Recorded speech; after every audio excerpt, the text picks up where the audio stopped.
Hello साथियों, सुयान academy में एक बार फिर आपका हार्दिक स्वागत है। फर्स्ट ग्रेड फिजिक्स के इस बैच में हम लोगों ने अभी तक सेंटर ऑफ मास तक का जो है वो पोर्शन कंप्लीट कर लिया है, ठीक है। और आज का जो हमारा टॉपिक रहेगा इस वीडियो लेक्चर का वो रहेगा रोटेशनल मोशन यानी कि घूर्णन गति, ठीक है। तो इसमें भी हम उसी तरह से स्टडी करेंगे जैसे हमने पिछला टॉपिक देखा था सेंटर ऑफ मास वाला, कि हमने पहले सीनियर सेकेंडरी लेवल का पोर्शन किया था, फिर उसके बाद में बीएससी के जो पोर्शन थे वो हमने उसमें ऐड कर दिए थे। तो हमारा दोनों काम उस सीरीज में हो गया कि एक साथ ही हो गया, हमें बार बार दोबारा पढ़ने की जरूरत नहीं पड़ेगी उन चीज़ों को, ठीक है। तो रोटेशनल मोशन में भी यही है, आपके बीएससी की जो मैकेनिक्स है उसमें भी कोर्स में है रोटेशनल मोशन, और सीनियर सेकेंडरी में भी है। तो हम सीनियर सेकेंडरी से स्टार्ट करके बेसिक से और फिर वहाँ उसको एक्सटेंड कर देंगे, ठीक है। तो आइए स्टार्ट करते हैं। सबसे पहले है रोटेशनल मोशन। रोटेशनल मोशन होता क्या है? रोटेशनल मोशन का मतलब यह है कि अभी तक जितने भी हमने एक्सरसाइज करी है, इक्वेशन सोल्व करी है न्यूटन लॉ लगा के, वो किस में था? ट्रांसलेशन मोशन, यानी कि इसके अंदर स्थानांतरण गति होता है। स्थानांतरण का मतलब जब ऑब्जेक्ट एक स्थान से दूसरे स्थान पर जाता है तो उसे कौन सा कहते हैं? स्थानांतरण गति कहते हैं, ठीक है। यहाँ पे रोटेशन का मतलब क्या हुआ? रोटेशन का मतलब है अगर एक फिक्स एक्सिस के अराउंड अगर घूर्णन हो रहा है यानी कि रोटेशन हो रहा है तो उसे हम क्या करेंगे? रोटेशनल मोशन कहेंगे, ठीक है। एक्सिस क्या होनी चाहिए? फिक्स एक्सिस होनी चाहिए, ठीक है। तो उसे हम क्या कहेंगे? Rotational motion. अब रोटेशनल मोशन में भी जो हम यहाँ पढ़ने वाले हैं वो दो तीन तरह के रोटेशन पढ़ सकते हैं, ठीक है। पहला क्या होगा? जैसे पंखा है ना, एग्जाम्पल पंखा क्या करता है? एक उसकी फिक्स एक्सिस होती है, उस एक्सिस के चारों तरफ रोटेट करता है। सिमिलरली अगर मान लीजिए हम बात करें दरवाजे की, है ना, तो दरवाजा क्या होता है? दरवाजा का एक एक्सिस है, उस एक्सिस के चारों तरफ वो भी क्या करता है? रोटेशन करता है, जब उसको खोलते हैं या बंद करते हैं। तो इस तरह का मोशन हो गया। दूसरा जो है, ये तो क्या है? फिक्स एक्सिस है, एक्सिस के चारों तरफ मोशन हो रहा है, वो वाला केस हो गया। इससे अगला क्या हो सकता है? अगला है कि जब रोटेशन के साथ ट्रांसलेशन भी हो। जैसे मान लीजिए आप क्या करते हैं, साइकिल चलाते हैं या फिर बाइक चलाते हैं, तो बाइक में क्या होता है? एक फिक्स एक्सिस होती है, उसके चारों तरफ टायर क्या करता है? रोटेट करता है, उसके साथ साथ बाइक आगे की ओर भी बढ़ती है। तो उसका मतलब क्या हुआ? रोटेशन के साथ साथ ट्रांसलेशन भी हुआ। तो उसकी कुछ इक्वेशन जो है वो अलग तरीके बन जाएगी, ठीक है। तो हम दो तीन तरह के केस है वो डिस्कस करेंगे। अच्छा, एक और केस हो जाएगा, वो क्या हो जाएगा कि आपकी जो एक्सिस है उसके चारों तरफ क्या हो रहा है? रोटेशन उसके चारों तरफ भी हो रहा है, और जो अपना पिंड है यानी कि जो अपना रिजिड बॉडी है वो भी क्या कर रही है? वो रोटेट कर रही है, और ये इस तरह से भी रोटेशन हो रहा है। जैसे पृथ्वी करती है ना, पृथ्वी क्या करती है? पृथ्वी जो है ऐसे रोटेट भी करती है, और इसके बीच में से निकलने वाली एक्सिस उसमें 23 डिग्री झुकी हुई होती है ना, तो उसके साथ ऐसे भी रोटेशन होता है। तो दोनों तरह के रोटेशन होते हैं, ठीक है। तो इस तरह के जो रोटेशन होगा, पृथ्वी का तो नहीं कह सकते वैसे, क्योंकि सिर्फ वो एक सिंगल रोटेशन होता है उसका। जो लट्टू होता है अपना ना, लट्टू जो होता है, स्पिन टॉप होता है, वो क्या करता है? वो मोशन करता है। तो उसका एक होता है कि अगर वो एक्सिस है, ठीक है, एक एक्सिस है वो, और ये मान लीजिए उसका वो लट्टू हो गया ना, तो वो इस तरह से मोशन कर रहा है, तो अपने अपने अंदर से निकलने वाली एक्सिस के चारों तरफ भी मोशन कर रहा है, साथ में इसके साथ भी मोशन कर रहा है। तो इसे क्या बोलते हैं? प्रिसिशन मोशन बोलते हैं, यानी कि पूर्व सरण गति बोलते हैं। उसकी भी हम बात करेंगे, वो बीएससी के अंदर उसकी इक्वेशंस वगैरह है। तो इस तरह से हम तीन तरह के रोटेशन देखेंगे। फिक्स एक्सिस के सापेक्ष रोटेशन, फिर एक्सिस के साथ साथ ट्रांसलेशन यानी कि रोटेशन के साथ साथ ट्रांसलेशन, और फिर ये प्रिसिशन मोशन यानी कि पूर्व सरण गति, ठीक है। तो आइए स्टार्ट करते हैं। पहले तो हम वही सिंपल चीजें जो आपको पहले से पता है उन्हीं की बात करेंगे, ठीक है। सबसे पहले रोटेशन जो होता है वो किसमें होगा? रिजिड बॉडी में। रिजिड बॉडी पढ़ना हमें जरूरी। रिजिड बॉडी का मतलब है कि दृढ़ पिंड। दृढ़ पिंड का मतलब क्या हुआ? दृढ़ पिंड का मतलब ये हुआ कि अगर हम कोई भी जो हमारा पिंड है, ठीक है, कोई भी हमारी बॉडी है, वो जब मोशन करती है, ऑब्जेक्ट जब मोशन करता है, मोशन करते समय वो जिन पार्टिकल से मिलकर बना है, एटम से मिलकर बना है, तो जिन पार्टिकल से मिलकर बना है वो पार्टिकल क्या करते हैं? उनके बीच की जो डिस्टेंस है वो क्या नहीं होनी चाहिए? चेंज नहीं होनी चाहिए, या कह सकते हैं कि उस बॉडी का शेप जो है वो चेंज नहीं होना चाहिए। तो इसका मतलब वो क्या होगा? रिजिड बॉडी होगी। सिंपल बात हम है ना, इस तरह से उसको समझ सकते हैं, ठीक है। तो नॉर्मली हम जिसकी भी बात करेंगे वो सारी की सारी क्या होंगी? रिजिड बॉडी ही होंगी, ठीक है। चलिए, तो रोटेशन अगर हम कर रहे हैं तो रोटेशन में क्या हो जाएगा? उसके तीन चार वो बनेंगे फॉर्मूले। उन फॉर्मूलों की मैं बात कर लेता हूं, ठीक है। तो रोटेशन की काइनेमेटिक्स देखते हैं। तो रोटेशन में क्या होगा? सबसे पहले हमने बहुत सारी पहले मैंने आपको ये सारी चीजें पढ़ा चुका हूँ, ठीक है। ये सारी चीजें हैं जो मैं आपको पहले पढ़ा चुका हूँ, बस उसको फटाफट फटाफट 5 मिनट में रिवाइज कर लेते हैं। सबसे पहले जब रोटेशन होगा तो वहां पे क्या होगा? एंगुलर डिस्प्लेसमेंट होगा। क्या होगा? Angular displacement.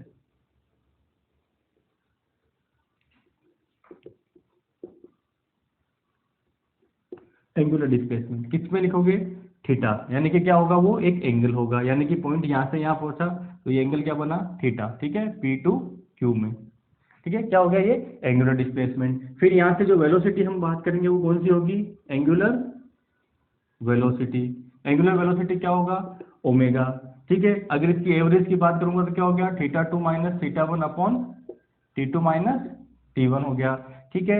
अगर इंस्टेंटेनियस की बात करेंगे तो क्या हो जाएगा, इंस्टेंटेनियस एंगुलर वेलोसिटी, ये सारा हम पढ़ चुके हैं, ठीक है। तो इसलिए मैं फटाफट फटाफट इसको बता देता हूँ। ये क्या हो गया, D theta upon D T हो गया। इसी तरह से अगर मान लीजिए क्या करना है हमें, एंगुलर क्या होगा, एक्सेलरेशन हो जाएगा, एक्सेलरेशन अल्फा, वो क्या हो गया, वो हो गया। एवरेज की बात करेंगे तो omega 2 minus omega 1 divided by T2 minus T1, ठीक है, जिसको हम delta omega upon delta T, इसी तरह से इसको delta theta upon delta T, ये सारी चीजें हम पढ़ चुके हैं, ठीक है। वापस से रिवाइज कर रहे हैं फटाफट फटाफट। उसके बाद में नेक्स्ट क्या हो जाएगा, अगर मान लीजिए आपको इंस्टेंटेनियस चाहिए तो क्या हो जाएगा, वो हो जाएगा D omega upon D T हो जाएगा, ठीक है। ये वाली सारी चीजें हमारी हो गई। अब मान लीजिए मुझे टोटल मिला के एक्सेलरेशन निकालना, तो क्या हो जाएगा, जिसको मैं ए कहूंगा, नेट एक्सेलरेशन, वो क्या होता है, पढ़ा था ना हमने, नेट क्या होता है, A T plus A tangential और कौन सा था, सेंट्रीपिटल, ठीक है। टेंजेंशियल और सेंट्रीपिटल ये भी हमने पढ़ रखा है, ठीक है। ए टी क्या हो जाएगा, ट्रांसवर्स वाला, वो हो जाएगा अल्फा क्रॉस आर, वो क्या हो जाता है, वो हो जाता है हमारा वी स्क्वायर बाई आर, ठीक है। इस तरह से हमने पढ़ा था। उसके बाद में इक्वेशन, इक्वेशन ऑफ मोशन क्या हो जाएगी, अगर मैं मान लीजिए ये इक्वेशन ऑफ मोशन की बात करूं, इक्वेशन ऑफ मोशन कौन सी, इसके लिए, तो उसमें हमने क्या क्या लेना पड़ेगा, omega naught initial velocity angular, ठीक है, omega final velocity, alpha T और थीटा, थीटा क्या है, एंगुलर डिस्प्लेसमेंट, ठीक है। तो इससे हम इक्वेशन बनाएंगे। फर्स्ट इक्वेशन क्या बन जाएगी, फर्स्ट इक्वेशन बन जाएगी ओमेगा बराबर omega naught plus alpha t, v बराबर यू प्लस ए टी वाली, ठीक है। दूसरी इक्वेशन क्या बन जाएगी, थीटा बराबर omega not T plus half alpha T square, वो क्या हो गया, एस बराबर U T plus half A T square, ठीक है। तीसरी इक्वेशन क्या बन जाती है, वो बन जाती है ओमेगा स्क्वायर बराबर omega not square plus 2 alpha theta. उधर क्या इक्वेशन थी अपने लीनियर वाले में, v बराबर u प्लस ए टी, ठीक है। चलिए अगला क्या बन जाएगा, जो अपने को nth सेकंड में अगर निकालना है तो, ठीक है, nth सेकंड में निकालना है तो क्या बन जाएगी इक्वेशन, उधर बनती है u, तो यहाँ क्या आ जाएगा, ठीक है, plus alpha upon 2 2n minus 1 2n minus 1, ठीक है। तो s की जगह थीटा हो गया, ओमेगा की सॉरी यू की जगह ओमेगा नॉट हो गया, और ए की जगह अल्फा हो गया, और बाकी वो की वो इक्वेशन बन रही, ठीक है। तो कुल मिला के ये क्या हो जाएंगी हमारी, ये सारी की सारी जो है वो इक्वेशन सिमिल जो हमने वहाँ देखी थी, सेम वो इक्वेशन यहाँ बन जाएगी हमारे पास, ठीक है। और कोई इक्वेशन बनती है क्या, और कोई ज़्यादा इक्वेशन है नहीं, ठीक है। चलिए 1000 अल्फा की इक्वेशन यहाँ से अगर बनाना चाहे तो जैसे मैंने कहा कि अगर थीटा की टी की फॉर्म के लिए अगर हम कैसे बनाना, थीटा की फॉर्म में इक्वेशन दे रखी है, तो क्या हो जाएगा इसके अंदर कि इसको मैं कर सकता हूँ अल्फा बराबर ओमेगा, ठीक है, इसको थीटा और डी थीटा से डिवाइड और मल्टीप्लाई कर देते हैं, तो इक्वेशन क्या बन जाएगी, D theta upon D T करूंगा तो क्या बन जाएगा ओमेगा, और ये इसके साथ जाएगा तो क्या हो जाएगा D omega upon d theta, जैसे हमने वहां पे कहा था ए बराबर वी, उसके बाद d v upon d x, तो यहाँ क्या हो गया अल्फा इक्वल टू ओमेगा और d omega upon d theta, यानी कि थीटा की फॉर्म में इक्वेशन अगर आपको दे रखा है ओमेगा का रिलेशन, तो अल्फा कैसे निकालेंगे, इस तरह से हम अल्फा फाइंड आउट कर लेंगे, ठीक है। तो ये सारे के सारे फॉर्मूले जो है वो हमने पहले पढ़ चुके हैं ना, और इन्हीं फॉर्मूले पे बेस्ट हम एक दो क्वेश्चन देख के फिर हम आगे चलते हैं कि रोटेशन का जो अब इंपॉर्टेंट टॉपिक क्या रहेगा, ठीक है। एक दो क्वेश्चन देख लेते हैं इन पे, देन उसके बाद हम आगे बढ़ते हैं, ठीक है। चलिए ये हमारा सिर्फ रिवीजन था, जो हमने पिछले वाले जो सर्कुलर मोशन वाला जो हमने टॉपिक स्टार्ट किया था, वहाँ मैंने ये सारी चीज़ें आपको एक बार पढ़ा दी थी, ठीक है। क्योंकि रोटेशन हो रहा तो उसका पाथ कैसा है, सर्कुलर पाथ ही तो है, ठीक है। चलिए अब हम देखते हैं जैसे क्वेश्चन ये ले लेते हैं, if a wheel is rotate with angular, है ना, एक चीज देख लीजिए, if a wheel is rotate with angular velocity, angular velocity कितनी दे रखी है, ओमेगा दे रखा है 2 रेडियन पर second, it is subjected to a uniform angular acceleration, alpha दिया है, एंगुलर एक्सेलरेशन कितना दिया है क्वेश्चन में, रेडियन पर, है ना, ये पॉइंट है बीच में। देन उसके बाद में क्वेश्चन है what angular velocity does the wheel acquire after 10 second. अब ये पूछा है, इसका मतलब ये इनिशियल दिया है और हमें फाइनल पूछा है कितने टाइम बाद में, 10 सेकेंड के बाद में पूछी है, ठीक है। पहला क्वेश्चन है, इसको फाइंड आउट करते हैं, ठीक है। तो देखिए क्या क्या गिवन है, ओमेगा नॉट, ओमेगा टी और अल्फा, ठीक है। तो कौन सा फॉर्मूला लग जाएगा इसके अंदर, सीधा सीधा कि ओमेगा बराबर omega naught plus alpha T, ठीक है। तो ओमेगा बराबर कितना हो जाएगा, ओमेगा नॉट 2, अल्फा कितना है, अल्फा है 2.0 इंटू टी कितना है 10 सेकेंड, तो कुल मिला के 2 प्लस ये कितना हो गया 20, ठीक है, ये पॉइंट है ना 20, तो कुल मिला के कितना बन गया 22 रेडियन पर सेकेंड, ठीक है। तो इसका मतलब 10 सेकंड के बाद कितना हो जाएगा, 10 सेकंड के बाद 22 रेडियन पर सेकंड ये वेलोसिटी हो जाएगी। दूसरा क्वेश्चन क्या है इसके अंदर, वो दिया how much revolution will it take, है ना, how many revolution will it make in this time interval, इस टाइम इंटरवल के अंदर ये कितने रिवॉल्यूशन ले लेगा, ठीक है। तो रिवॉल्यूशन का मतलब समझो पहले, रिवॉल्यूशन का मतलब क्या हुआ कि अगर मान लीजिए इस तरह से मोशन हो रहा है ना, तो रिवॉल्यूशन का मतलब है कि एक रिवॉल्यूशन का मतलब यहाँ से वापस यहाँ तक पहुँचने में, तो इसका मतलब यहाँ से यहाँ तक पहुँचने में थीटा कितना हुआ 2 पाई, जिसको हम 360 डिग्री बोलते हैं। तो इसका मतलब क्या है कि हमें यह देखना है कि इतने सेकंड में रिवॉल्यूशन कितने हुए, ठीक है। तो मैं क्या करूँ, उसमें थीटा निकालूं, यानी कि टोटल कितनी बार, टोटल डिस्टेंस इसमें कितनी ट्रेवल की, कौन सी एंगुलर वाली, उसके अंदर अगर मैं 360 या 2 पाई का भाग दे दूंगा, तो इसका मतलब क्या निकल जाएगा मेरा, वो निकल जाएगा मेरा कि कितने रिवॉल्यूशन हो जाएंगे, ठीक है। अगर 220 होंगे तो इसका मतलब 2 रिवोल्यूशन है, अगर थीटा 2 पाई बन रहा है तो इसका मतलब 1 रिवोल्यूशन होगा, ठीक है। इस तरह से हम निकाल लेते हैं। तो मुझे क्या निकालना है, टोटल डिस्टेंस, कौन सी एंगुलर डिस्टेंस, टोटल उसने कितने बार रोटेशन लिए वो मुझे फाइंड आउट करना है। तो मुझे क्या निकालना है, थीटा निकालना पड़ेगा पहले, ठीक है। तो मुझे क्या चाहिए अगले केस में, थीटा चाहिए, ठीक है। वी मेरे पास ऑलरेडी है, वी नोट मेरे पास ऑलरेडी है, टाइम और अल्फा सब है, तो मैं क्या कर सकता हूँ, थीटा वाला फॉर्मूला कौन सा लगा सकता हूँ इस वाले में, कि थीटा इक्वल टू, दूसरा फॉर्मूला लगा देते हैं, omega naught T plus half alpha T square, ठीक है। ओमेगा नॉट कितना है 2, टी कितना है 10 प्लस हाफ अल्फा कितना है 2, है ना, वो भी 2 ही है, तो 2 ही रहने दो, उसको पॉइंट लगाएंगे और कंफ्यूज हो रहे हैं। तो टी स्क्वायर कितना हो गया, 10 का स्क्वायर 100, तो 2 से 2 कैंसिल, ये कितना हो गया, सॉरी ये हो गया 20 प्लस ये हो गया 100, तो कितना हो गया 120 रेडियन, किसमें है 120 रेडियन। तो रेडियन वाला कौन सा होगा, थीटा, रेडियन वाला में अपने फाइंड आउट किया, तो इसका हम क्या करें, डिवाइड कर देते हैं, डिग्री में होता तो हम 360 से डिवाइड कर दें। अब मुझे रिवोल्यूशन निकालना है, तो रिवोल्यूशन कितने हो जाएंगे, रिवोल्यूशन वो हो जाएगा 120 डिवाइडेड बाय 2 पाई, ठीक है। तो 120 डिवाइडेड बाय 2 पाई कर लीजिए, ये वैल्यू कितनी आ जाएगी मैं आपको डायरेक्टली बता देता हूँ। पाई की वैल्यू आप रख लेना इसके अंदर, कितनी रखोगे पाई की वैल्यू, पाई की वैल्यू रखोगे 3.14, जब पाई की वैल्यू 3.14 रखेंगे तो ये लगभग लगभग कितना आ जाएगा, 19 जो है रिवोल्यूशन आ जाएंगे, कितने रिवोल्यूशन आ जाएंगे, 19 रिवोल्यूशन आ जाएंगे, ठीक है। तो कहने का मतलब क्या, ये क्वेश्चन बड़ा सिंपल था, कराने का रीजन क्या था, क्योंकि हम लोग जो लीनियर इक्वेशन है उन पे तो बहुत सारे इक्वेशन सोल्व करते हैं, लेकिन इस तरह की इक्वेशन जो है वो कम सोल्व करते हैं। तो इसलिए मैंने एक क्वेश्चन ले लिया कि बहुत आपको हेडेक लेने की जरूरत नहीं है, जो गिवन है उसको रखिए, देन उसके बाद में जो सारी चीजें हैं वो फाइंड आउट कर लीजिए, ठीक है।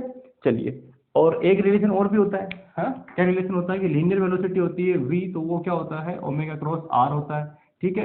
ये चीज भी आप इसके अंदर नोट कर लेंगे, ठीक है। ये क्या होता है, v बराबर ओमेगा क्रॉस r होता है, ठीक है। तो इस तरह के जब आपको क्वेश्चन दिए जाएंगे तो मेरे ख्याल से आप कोई, मुझे लगता नहीं कि आपको कोई प्रॉब्लम होनी चाहिए, और बाकी कोई सिंपल सिंपल क्वेश्चन है इसके अंदर, हम उनकी बात वैसे भी नहीं करना चाहूंगा मैं इस तरह के सिंपल सिंपल क्वेश्चन की, ठीक है। अब इसके नेक्स्ट टॉपिक पे हम चले जाते हैं, और वो क्या है, मोमेंट ऑफ इनर्शिया, जो बड़ा इंपॉर्टेंट टॉपिक रहेगा आपके लिए, ठीक है। क्या है, मोमेंट ऑफ इनर्शिया।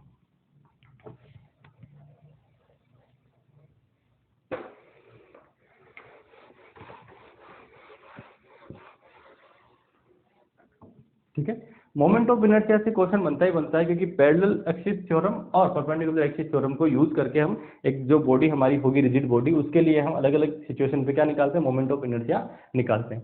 यहाँ पे आपको बहुत ज्यादा ध्यान देने की आवश्यकता है जब मोमेंट ऑफ इनर्शिया पढ़ा रहा हूँ। एक बार अगर आप इसको समझ लोगे, ठीक है, एक बार अगर आप समझ लोगे तो आपकी सारी की सारी आगे की चीजें वो ठीक हो जाएंगी, आप कभी अटकोगे नहीं moment of inertia find out करने में, ठीक है। तो बहुत ध्यान से इस चीज को देखना, मैं पूरी कोशिश करूंगा अपनी कि जितना इसको इजी तरीके से आपको मोमेंट ऑफ इनर्शिया निकालना सिखा सकता हूं, उतना इजी तरीके से मैं यहाँ पे बात करूंगा, ठीक है। अब आते हैं कि मोमेंट ऑफ इनर्शिया है क्या, टॉपिक क्या है,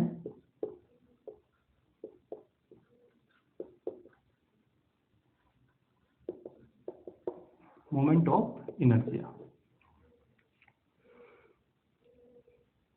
ठीक है। तो मोमेंट ऑफ इनर्शिया का मतलब क्या है, तो मोमेंट ऑफ इनर्शिया का मतलब है कि जिस तरह से आपका मास जिस तरह से आपका मास यानी कि द्रव्यमान लीनियर मोशन में काम करता है, ठीक है, उसी तरह से जब हम रोटेशन मोशन की बात करेंगे वहां पे सिर्फ और सिर्फ मास से काम नहीं चलेगा, ठीक है। क्यों नहीं चलेगा? क्योंकि अगर मैं कोई आर्बिट्ररी बॉडी लेता हूँ, ठीक है, इस तरह से, और ये इसकी एक्सिस के चारों तरफ रोटेशन करता है, ठीक है, तो इसका मतलब क्या है, ये वाला, ये वाला, ये वाला, इसमें बहुत सारे क्या होंगे, पार्टिकल्स होंगे जिनसे ये मिलकर बना M1 M2 M3 ऐसे करके। तो अब रोटेशन अगर मान लीजिए ये ओमेगा एंगुलर वेलोसिटी से घूम रहा है, तो इसका मतलब क्या हुआ, इसका यहाँ से एक्सिस ऑफ रोटेशन कुछ अलग है, यहाँ से इसकी डिस्टेंस कुछ अलग है, यहाँ से इसकी डिस्टेंस कुछ अलग है, यहाँ से इसकी डिस्टेंस अलग है। हालांकि ये एक ही एंगुलर वेलोसिटी से सारे के सारे पार्टिकल क्या कर रहे हैं, घूम रहे हैं, मूव कर रहे हैं, लेकिन क्योंकि जिन पार्टिकल से मिलकर बना वो एक्सिस से कितना डिस्टेंस पे है, उस पर भी वो चीज रोटेशन क्या इफेक्ट करता है या डिपेंड करता है, ठीक है। तो इसका मतलब क्या है, इसका मतलब है खाली मास जो है वो इसमें रोटेशन मोशन में खाली मास जो है वो इफेक्ट नहीं कर रहा, मास जो इस एक्सिस से कितनी डिस्टेंस पे है वो भी क्या है, इफेक्टिव है, वो भी ये डिफाइन करती है इस रोटेशन को, ठीक है। तो इसका मतलब क्या है कि मास कहाँ सिचुएटेड है वो बड़ा इंपॉर्टेंट है इसमें, मास के साथ साथ क्या कि वो कहाँ सिचुएटेड है, कहाँ वो इस एक्सिस ऑफ रोटेशन से कितना परपेंडिकुलर डिस्टेंस पे है, उस पर भी चीजें क्या हो रही है, डिपेंड कर रही है। और जब वो चीजें डिपेंड कर रही है, इसका मतलब क्या होगा कि रोटेशन मोशन में खाली मास मिलेंगे, मास और उस डिस्टेंस जो भी हमारी है उनका कुछ ना कुछ एक फॉर्मूला बनेगा, उसी पे हम क्या करेंगे, बात करना चाहेंगे, ठीक है। जो इनर्शिया होगा वो किन की वजह से होगा, इन दोनों की वजह से होगा, मास की वजह से, और मास वो एक्सिस से कितना डिस्टेंस है उसकी वजह से भी होगा। एग्जाम्पल ले लेते हैं नॉर्मल, कि अब जब दरवाजा खोलते हैं, ठीक है, दरवाजा खोलते हैं तो दरवाजे में आप देखेंगे जो आपके कुंडी होती है जिसको अपन धक्का देते हैं खोल के, तो वो कहाँ होती है, वो होती है हमेशा जो आपकी रोटेशन ऑफ एक्सिस है, यानी कि ये मान लीजिए दरवाजा है, ये एक्सिस है, इसकी तरफ से ये घूम रहा है, तो कहाँ होती है वो, अपन लगाते हैं उसको यहाँ पे, ठीक है। यहाँ क्यों नहीं लगाते हैं, कुंडी मतलब कौन सी है, लगाने वाली नहीं, धक्का देने वाला जो अपन हैंडल लगाते हैं ना एक वो, तो जो हैंडल लगाते हैं वो यहाँ लगाते हैं, यहाँ लगाने पर दरवाजा खुल जाता है। आप कभी यहाँ फोर्स लगा के देखना कि यहाँ पे आप फोर्स लगा के देखो दरवाजा खोलने की, तो आपको क्या करना पड़ेगा, बहुत ज्यादा उस जो इनर्शिया यानी कि जो उस दरवाजे का फिक्स वो हो गया है कि भाई हाँ ये यही रुका हुआ है, उस इनर्शिया को तोड़ने के लिए आपको क्या करना पड़ेगा, बहुत ज्यादा फोर्स लगाना पड़ेगा, अगर आप उस जो उसकी एक्सिस ऑफ रोटेशन के जितना पास जाएंगे। तो इसका मतलब क्या हुआ कि मास तो उसमें उतना का उतना ही है, लेकिन रोटेशन में क्या हो रहा है, वो डिस्टेंस भी बड़ा मैटर करती है, ठीक है। चलिए, तो ये हमारा कंसेप्ट था मोमेंट ऑफ इनर्शिया का, ठीक है। मोमेंट ऑफ इनर्शिया होता क्या है, नॉर्मली अगर मैं देखूं मोमेंट ऑफ इनर्शिया, तो सपोज कर लीजिए ये मेरी कोई एक्सिस है, इसके चारों तरफ जिस जो भी मेरे पास रिजिड बॉडी है उसके इस तरह से ये मास पड़े, ठीक है। ये डिस्टेंस r1 है, मास ये हो गया, ये m2 मास है, इसकी डिस्टेंस r2 हो गई, ये m3 मास है, ठीक है, m3 इसकी डिस्टेंस r3 हो गई, ये इस तरह से nth मास कोई भी है rn हो गया, ठीक है। तो कुल मिला के क्या होगा, मोमेंट ऑफ, और ये क्या हो रहा है, इस तरह से मान लीजिए रोटेशन हो रहा है ओमेगा, ठीक है। तो मोमेंट ऑफ इनर्जी आई जो है उसको कैसे डिफाइन करते हैं, उसे डिफाइन करते हैं मास इनटू ये जो डिस्टेंस है हमारी, कौन सी distance from the rotation axis, उसका स्क्वायर, ठीक है। तो क्या हो जाएगा, ये इसको मैं डिफाइन करूंगा तो हो जाएगा m1 r1 स्क्वायर प्लस ये हो जाएगा m2 r2 स्क्वायर, ठीक है, प्लस ऐसे चलते जाएंगे तो क्या हो जाएगा mn rn स्क्वायर, ठीक है। और कुल मिला के इसको लिख देंगे तो summation i equal to 1 to n, ये क्या हो गया mi ri स्क्वायर, ठीक है। ये क्या हो गया, ये हमारा जो है वो क्या होगा, मोमेंट ऑफ इनर्शिया। क्या करना है, जो मास है वो रोटेशन एक्सिस से कितना डिस्टेंस पे है, ठीक है, उस डिस्टेंस के स्क्वायर को इससे मल्टीप्लाई कर दो मास से, तो क्या मिल जाएगा हमारे पास, मोमेंट ऑफ इनर्शिया मिल जाएगा। ये किसमें है, जब पॉइंट मासेज है। ये कौन सा केस है, ये वाला केस जो हो गया वो सपोज कर लीजिए कौन सा है, पॉइंट मासेज का केस है।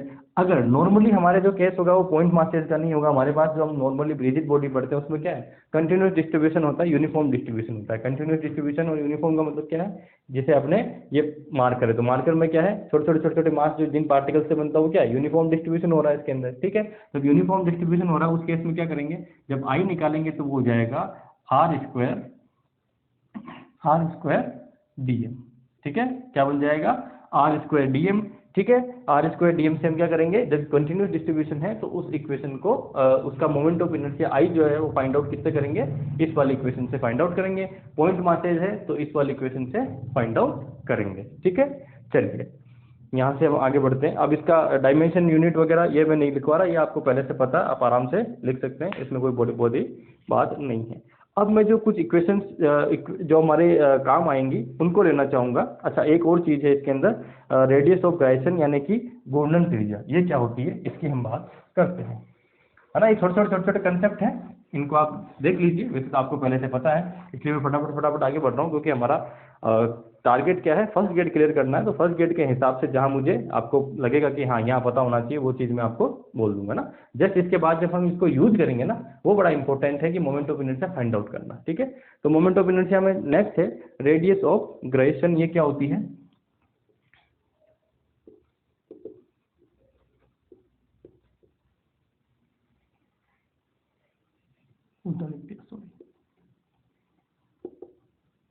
इसको के से डिनोट करते हैं, जिसे कहते हैं घूर्णन त्रिज्या। ये आपको जो है क्वेश्चन में कई बार पूछी जाएगी। क्या पूछी जाएगी? घूर्णन त्रिज्या। तो अब आप देखिए कि जब हम फाइंड आउट करेंगे क्या मोमेंट ऑफ इनर्शिया अलग अलग तरह के सिस्टम के लिए। ठीक है, अपन यहाँ पे रिंग के लिए देखेंगे, उसके बाद में स्फीयर के लिए देखेंगे, सिलेंडर के लिए देखेंगे, है ना, होलो स्फीयर के लिए देखेंगे, है ना, इस तरह से बहुत सारे इक्वेशन देखेंगे। तो रेडियस ऑफ ग्राइसन का मतलब क्या है कि अगर आप आई जो निकालते हैं, मोमेंट ऑफ इनर्शिया निकालते हैं, उसको उसके बॉडी के पूरे मास और एक ऐसा रेडियस है, इमेजनरी माना हुआ है, हमने माना अपनी तरफ से, इमेजनरी तो नहीं कह सकते लेकिन हमने अपनी तरफ से माना है, उससे अगर मल्टीप्लाई कर देते हैं, जो इसका एक्सटेंडेड फॉर्मूला है, तो यहाँ पे जो के है उसे हम किससे डिफाइन करेंगे? उसे हम कहेंगे रेडियस ऑफ ग्राइसन, यानी कि घूर्णन त्रिज्या। क्या कहेंगे? रेडियस ऑफ ग्राइसन यानी कि घूर्णन त्रिज्या। ठीक है, हमेशा फॉर्मूला इसी फॉर्म में होना चाहिए। और यहाँ पे जब के को हम फाइंड आउट करेंगे तो क्या हो जाएगा? वो I अपॉन m, यानी कि जो हमारा मोमेंट ऑफ इनर्शिया है उसको क्या करो, उसके टोटल मास से डिवाइड कर दो, देन उसके बाद उसका रूट निकाल लो, तो ये जो अपने पास वैल्यू मिलेगी, ये क्या मिलेगी? रेडियस ऑफ ग्राइसन, जिसको हम कहते हैं। ठीक है, एक चीज ध्यान रखना कि ये जो चीज है अभी आपको देखने में लग रहा है अभी तो हमने एम आर इसको लिखा तो आर ही तो होना चाहिए, लेकिन ये आर नहीं होगा। ये डिपेंड करेगा कि आपकी बॉडी कैसी है, उसका आप कौन सा क्या बोलते हैं, जो उसके एक्सिस के अंदर से, मतलब जो उसका सेंटर ऑफ मास है उसके एक्सिस के अंदर से अगर जा रही है, उसके रोटेशन हो रहा है तो क्या होगा, उसके पैरेलल हो रहा है तो क्या होगा, उसके परपेंडिकुलर हो रहा है तो क्या होगा, वो सारी इक्वेशन अलग अलग बनेगी जो आपको पता है, बनती भी है। ठीक है, उसके अकॉर्डिंग हमारा क्या होगा, हर एक केस के लिए रेडियस ऑफ ग्राइसन जो होती है वो क्या होती है?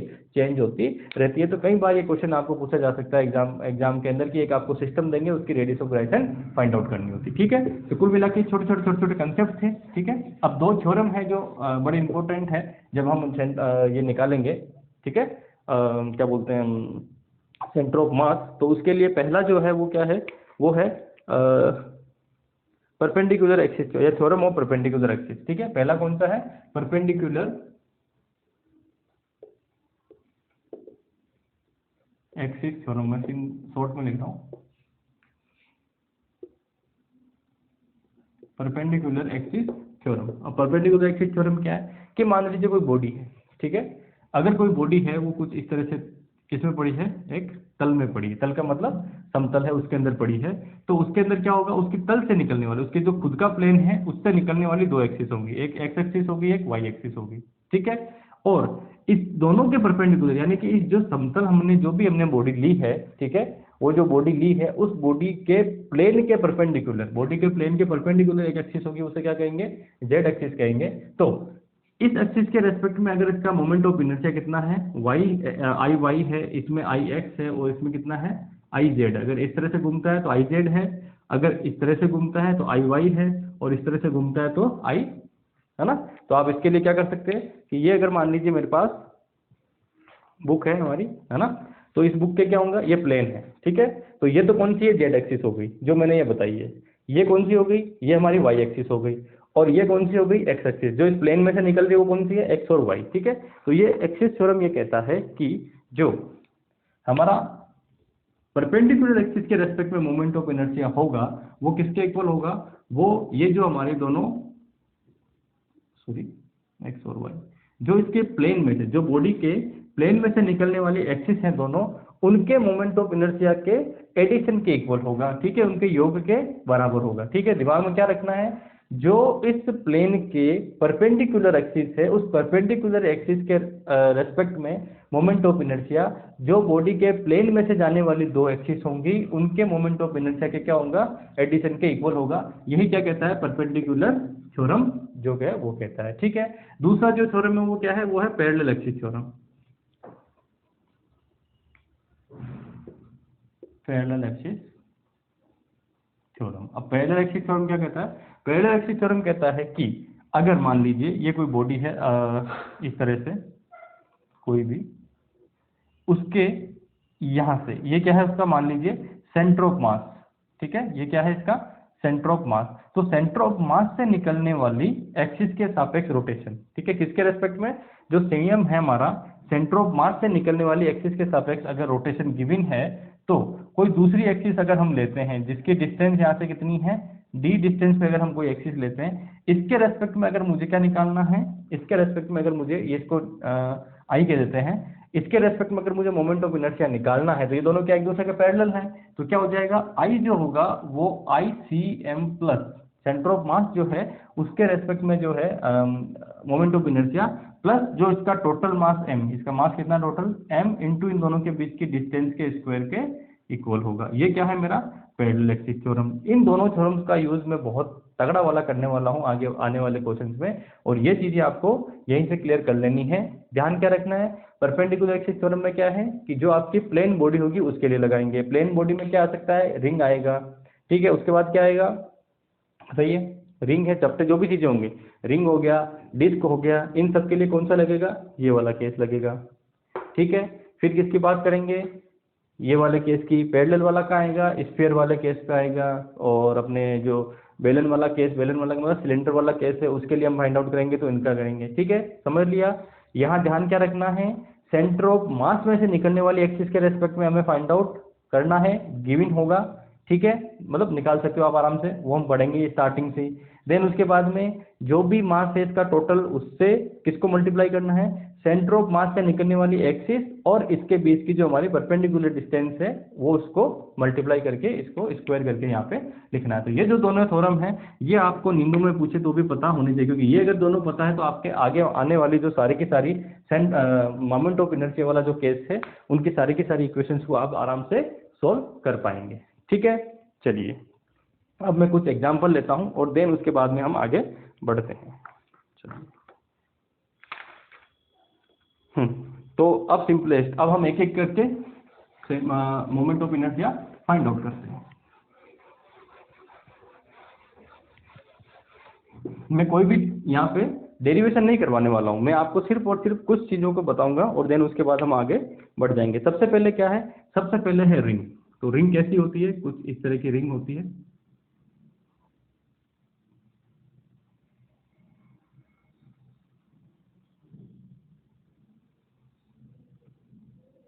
ठीक है, कुछ इस तरह की क्या होती है, ये रिंग होती है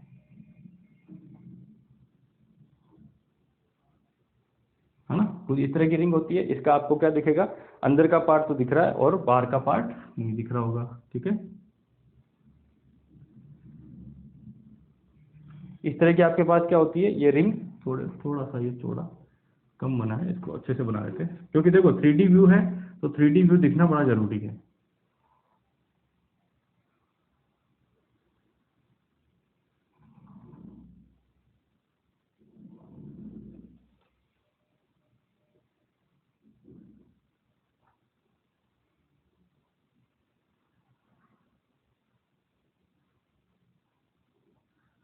ठीक है, इस तरह की रिंग होगी, ठीक है, ये इसका अंदर का भाग है, ये इसका क्या होगा, सेंटर ऑफ मास होगा, ठीक है। तो इस रिंग के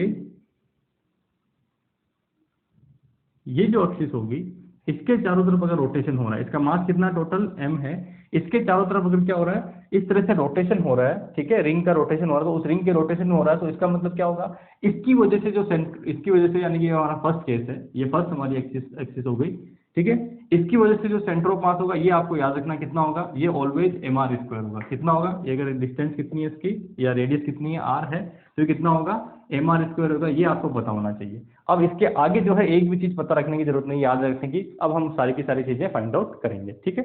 अब अगर मान लीजिए यही क्वेश्चन आपके ये होता है कि इसके अंदर से निकलने वाली एक्सिस, यानी कि इसके रेस्पेक्ट में आप क्या निकालिए, सेंटर ऑफ मास निकालिए, ये हमारा सेकंड केस है, ठीक है। कि पहले वाला केस क्या था, पहले वाला तो ये है कि ये ऐसे हमारी रिंग है, ठीक है, ये रिंग ऐसे रोटेट कर रही तो ये वाली एक्सिस थी, उसमें कितना होगा, उसमें होगा mr² होगा। अब ये अगर इस तरह से रोटेशन, यानी कि सेंटर ऑफ मास में चीज निकल रही है एक्सिस, लेकिन कौन सी एक्सिस निकल रही है, उसके प्लेन में से निकल रही है। तो प्लेन में से निकल रही है, इसका मतलब हमने क्या देखा था कि अगर कोई ये बॉडी है आर्बिट्रेरी, उसके प्लेन में से कोई अगर निकल रही है तो ये एक्स डायरेक्शन होगी, ये वाई होगी, और ये कौन सी होगी, जेड होगी। तो जेड वाला तो कौन सा हमारा, ये वाला हो गया, ठीक है। तो सेकंड केस में अगर मैं फाइंड आउट, अच्छा यहाँ से अगर मैं रेडियस ऑफ ग्राइसन निकालना चाहूँ तो क्या हो जाएगा, के बराबर क्या होता है, आई अपॉन एम का रूट, ठीक है।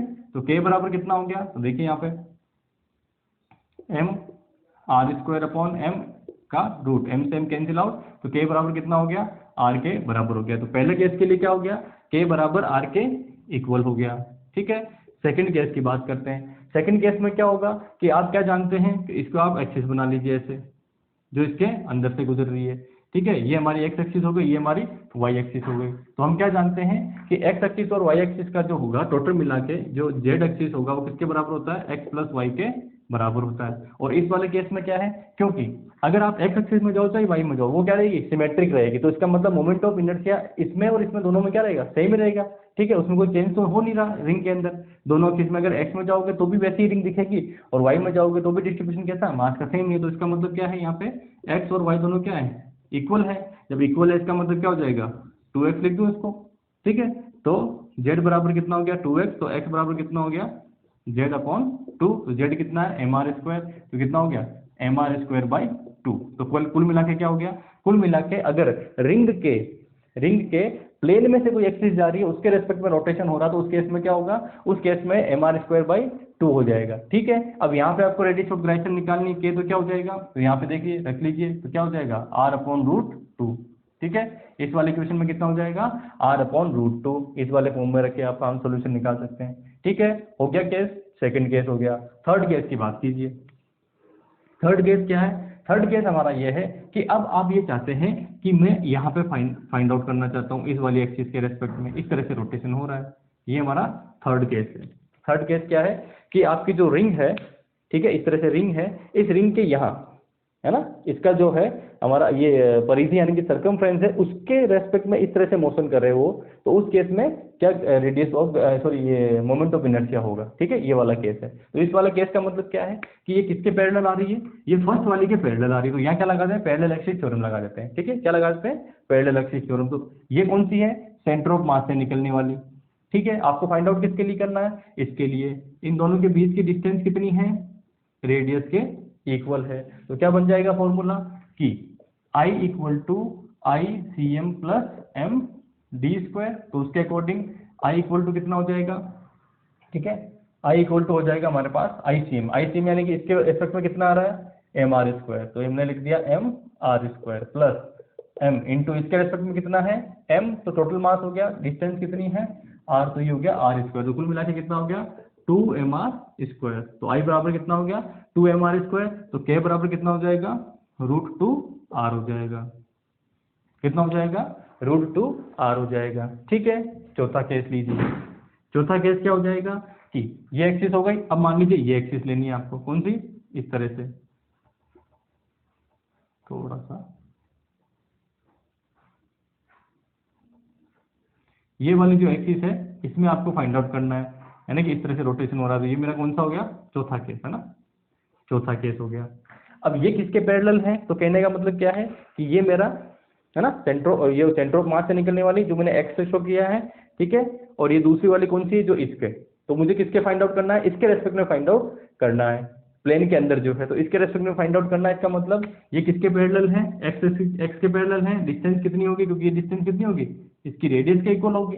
इसकी वजह से हमने फाइंड आउट क्या किया है, ये वाला। तो कुल मिला के इस वाले केस में क्या हो जाएगा कि I बराबर, यानी कि पांचवें केस में है ना, नहीं सॉरी चौथे केस में, चौथे केस में क्या हो गया I बराबर इसके पैरेलल एक्सिस ये वाली है जो सेंटर ऑफ मास से निकल रही है, ठीक है, क्योंकि ये सेंटर ऑफ मास है ना, ये वाला सेंटर ऑफ मास। तो सेंटर ऑफ मास से कौन सी निकल रही है, एक्स वाली। तो एक्स का कितना है mr²/2, तो ये हमने लिख दिया mr²/2 प्लस m, ठीक है, इंटू डी का मतलब दोनों एक्सिस के बीच की डिस्टेंस कितनी है, रेडियस के इक्वल। तो ये हमने कर दिया रेडियस के इक्वल। तो कितना आ गया 3mr²/2। यहाँ से अगर आप k निकालेंगे तो कितना हो जाएगा √3/2r, ठीक है। कितना हो गया, ये वाला केस। कोई दिक्कत? तो रिंग के जितने केस बन सकते थे वो हमने सारे केस ले लिए। फर्स्ट केस आपको ध्यान होना चाहिए, रिंग की वजह से जब सेंटर से एक्सिस निकल रही है परपेंडिकुलर तो क्या होगा, mr² होगा। देन उसके बाद आप सारी की सारी चीजें फाइंड आउट कर लेंगे आराम से। ठीक है, कोई दिक्कत? तो रिंग वाला जो है वो हमने सारे के सारे केस देख लिए। नेक्स्ट कौन सा होगा, डिस्क, है ना। रिंग के बाद नेक्स्ट मैं लेता हूँ डिस्क वाला केस।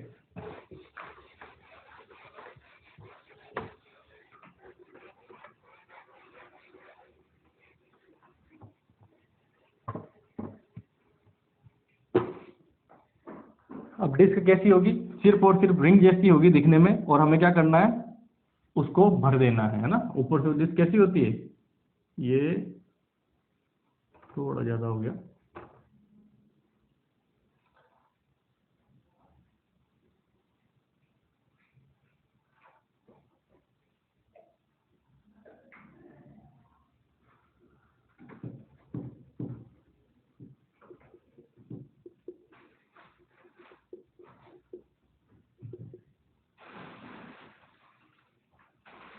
इसके बजाय तो चेंज कर लेते हैं। ये इस तरह की होगी, वो क्या होगी हमारी डिस्क होगी।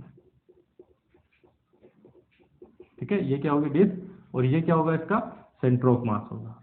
ठीक है, डिस्क कैसी होती है, जो रिंग में तो क्या है सिर्फ एक स्ट्रिप होती है बीच में से खाली, रिंग, और डिस्क कैसी होगी इस तरह की। तो हमारा दूसरा जो केस है वो किसका है, वो है डिस्क का, है ना, डिस्क का केस हो गया। ठीक है, चकती जिसको बोलते हैं ना। तो सबसे पहले जो सबसे सिंपलेस्ट है उसको याद रखना है, ये वाली एक्सिस।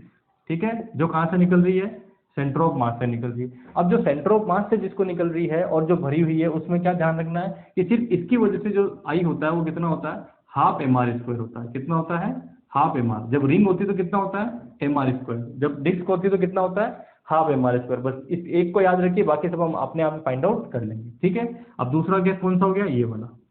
ये एक एक्सिस हो गई, ये एक एक्सिस हो गई। ठीक है, ये एक्स एक्सिस और ये वाई एक्सिस, तो क्या लगाएंगे, और ये कौन सी हमारी जेड एक्सिस। तो जेड एक्सिस की वजह से जो होगा, ये होगा फर्स्ट केस। सेकंड केस की बात करते हैं। सेकंड क्या होगा कि आई बराबर, ठीक है, या आई जेड बराबर क्या होगा, आई एक्स प्लस आई वाई। और आई एक्स आई वाई क्या होंगे, दोनों इक्वल, क्योंकि दोनों क्या है भाई, इस डिस्क में क्या होगा, अगर आप इसमें कोई सी भी डायरेक्शन में लेते हैं दोनों, जो डिस्क के अंदर है, तो उस केस में क्या आएगा, सेमी उसका डिस्ट्रीब्यूशन रहेगा मास का। तो इसका मतलब आई क्या रहेगा, दोनों का सेम रहेगा। तो यहाँ से फिर से क्या बन जाएगा कि आई एक्स बराबर आई एक्स बराबर आई जेड अपॉन 2 बन जाएगा। ठीक है, तो आई एक्स बराबर कितना हो गया, ये, ठीक है, हाफ mr²। इसमें 2 का भाग हो देंगे तो 1/4 mr²। ठीक है, तो ये बन गया 1 बाई, यहाँ से के देखोगे तो कितनी हो जाएगी, r/√2। यहाँ के देखेंगे तो कितनी हो जाएगी, r/2। ठीक है, अगला केस देखिए, थर्ड केस क्या है कि मुझे पैरेलल लगाना है, किसके, इसके पैरेलल, इस तरह से। यही वाला केस ले लेते हैं। ये हो गया हमारा पास फर्स्ट केस, सेकंड केस और थर्ड केस। थर्ड केस क्या है, इसके सापेक्ष रोटेशन कर रहा है, तो क्या हो गया, ये किसके पैरेलल हैं, इसके, है ना। ये किसके पैरेलल हैं, इस वाले के पैरेलल हैं। तो जब इस वाले के पैरेलल है इस तरह से दो, ठीक है, ये रिंग में, ये डिस्क के बीच में से निकल रहा है, ये यहाँ है, ये किसमें है, सेंटर ऑफ मास वाला, ये इसके टच हो रहा है, तो इसमें से मुझे फाइंड आउट करना है। तो क्या करना पड़ेगा, तो सिंपल सी बात है कि ये डिस्टेंस दिखाइए कितनी हो गई, यहाँ से यहाँ तक की रेडियस के इक्वल हो गई। ठीक है, सॉल्व कर दीजिए, तो क्या हो जाएगा कि आई, अगर ये इसके रिस्पेक्ट में आई है और ये कितना हो, ICM कितना है, ICM, तो क्या हो जाएगा ICM कितना हो गया, ये हाफ, या mr²/2 ऐसे लिख देते हैं, mr²/2 plus m into distance कितनी दोनों के बीच की, r²। तो r² कर दिया तो कितना हो गया, 3m r²/2। ये क्या बना I, और यहाँ से k फाइंड आउट करेंगे तो कितना हो जाएगा, वही √3/2 r, ये k और ये हमारा I। ठीक है, कोई याद करने की जरूरत नहीं है ना, सिंपल सा केस है। मैंने आपको कहा कि अगर आप एक बार समझ लेंगे तो सारी चीजें ठीक हो जाएंगी। 3D में विजुअलाइजेशन करना आना चाहिए बस, और कुछ नहीं है। ठीक है, फोर्थ केस कौन सा होगा, फोर्थ केस होगा कि, ये सेकंड केस हो गया था, फोर्थ केस है कि अगर मान लीजिए ये इस तरह से हो, यानी कि इसके प्लेन में ही पैरेलल एक्सिस हो, है ना। अब क्या है, इसके प्लेन में डिस्क जो है हमारी, डिस्क के प्लेन में, यानी कि एक तो ये सेंटर ऑफ मास से जो जा रही है एक्स वाली हो गई, इसके पैरेलल में ये जा रही है। ठीक है, तो इसके फाइंड आउट करना है मुझे, इसके रेस्पेक्ट में। तो इसके रेस्पेक्ट में जब फाइंड आउट करना है तो दोनों के बीच की डिस्टेंस कितनी हो गई, आर हो गई।